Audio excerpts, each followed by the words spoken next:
Тоа што потоа го предложи Анастасија да го направат градинарите, веројатно и противречи на науката за одгледување на растенијата и се разбира противречи на општо признатите правила на практиката за садење и за одгледување на различни култури во нивните градини. Сепак, незините тврдења се толку грандиозни што ми се чини дека секој што има можност треба да ги проба.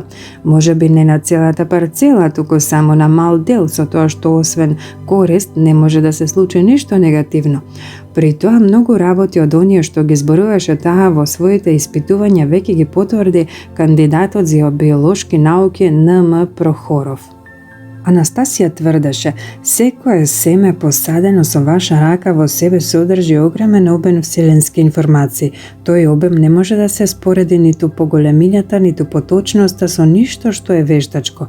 Со помош на тие информации семето точно го знае до најситниот дел од секундата времето кога треба да оживее, кога да почне да расте, какви сокови да зема од земјата, како да ги користи зрачењата на космичките тела, сонцето, месечината, звездите, во што да израсне, какви плодови да дава. Плодовите се предодредени за одржување на човечкиот живот. Тие плодови можат ефикасно, многу подобро и посилно од вештачките лекови да се борат и да му се спротивставуваат на кое било заболување на човечкиот организам. Но за да се оствари тоа, семето мора да ја познава состојбата на човекот, со цел да се задоволи плодот во процесот на неговото зреење со неопходниот однос на субстанциите за лекување на тој човек, на неговите болести доколку постојат предиспозиции за нив. За да може семето од краставици, домат или кое било растение посадено на одредена парцела да има таква информација, неопходно е следново. Пред садењето да се стави во уста една или неколку семки да се држат во устата под јазикот не помалку од 9 минути. Потоа семките да се стават помеѓу двете дланки и да се подржат така 30 на секунди. При држењето на семето во дланките неопходно е човекот да стои бос на парчето земја на кое потоа ќе се изврши садењето. Отвори ги дланките и семето што лежи во твоите раце внимателно пренеси го до своите усни. Врз семето издиши воздух од своите бели дробови. Загреј го со своето дишање и малото семе ќе го запознае тоа што постои во тебе. Потоа треба да се подржат дланките отворени уште 30 на секунди, представувајќи им го семето над звездите. И така семето ќе го определи мигот на своето излегување. Сите планети ќе му помогнат во тоа, а фиданките ќе ја даруваат потребната светлина за тебе. Потоа можеш да го посадиш семето. Во никој случај не треба веднаш да се полева, за да не се измие твојата плунка што го обвила семето и информациите за тебе што семето ги впило во себе. Полевањето е дозволено откако ќе поминат 3 дена од садењето. Неопходно е садењето да се изврши во соодветни денови за секој зеленчук. Тоа се прави според месечевиот календар и треба да му е познат на секој човек. Прераното садење без поливање не е толку страшно како предоцното. Не треба да се корне целиот плевел што се појавил околу садниците. Треба од сите видови да се остави барем по еден. Плевелот може да се подсече. Според зборовите на Анастасија, на овој начин семето во себе собира информација за човекот и во текот на целото време на растање на својот плод, тоа до максимум ќе ја избира од вселената и од земјата енергијата која е неопходна токму за тој конкретен човек. Плевелот не треба да се отстрани целиот, затоа што и тој има своја улога. Еден ги штити растенијата од болести, друг дава дополнителни информации. Во текот на растењето треба да се комуницира со растенијата барем еднаш. Пожелно е во времето на полна месечина да им се прииде и да се допрат. Анастасија тврдеше дека плодовите одгледани на овој начин и користени само од човекот што ги негувал се способни да го излекуваат апсолутно од сите болести, да го забават старењето на организмот, да го ослободат од лошите навики, многу пати да му ги зголемат работните способности и да му дадат душевен мир. Плодовите ќе имаат најефикасно влијание доколку се употребуваат не подоцна од 3 дена по берењето. Горе наведените постапки е неопходно да се спроведат при садење на различни култури.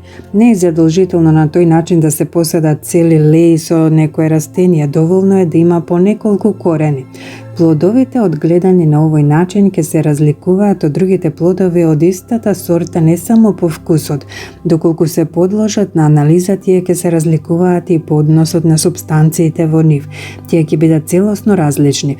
При ставањето на садницата во ископаната дупка потребно е со свој раце и со прстите на босите нозе да се изгмече земјата и да се плукне врз неа. На прашањето зошто, Анастасија објасни дека од потта на нозете на човекот излегуваат супстанции, веројатно токсини, што содржат информации за болестите на организмот. Тие информации ќе ги добијат младите растенија. Тоа ќе им помогне на плодовите кои подоцна ќе се борат со болестите. Анастасија советуваше од време на време по парцелата да се оди бос. Какви култури е неопходно да се одгледуваат? Анастасија одговори: колку што постојат на повеќето парцели е доволно. Малини, рибизли, грозје, краставици, домати, шумски јагоди, кој било вид јаболка. Многу е добро ако има вишни или цреши, цвеќиња. Количеството и големината на парцелата на која се сади немаат некое големо значење. Како задолжителни без кои е тешко да се замисли целосната енергетска микроклима на парцелата, треба да се распоредат растенија како што е сончогледот, барем еден. На парцела со големина од 1 до 2 квадратни метри неопходно е да се посеат житни култури, рж, пченица и задолжително да се остави островче, не помало од 2 метри квадратни со разновидна трева. Тоа островче не смее вештачки да се сее, треба да биде природно.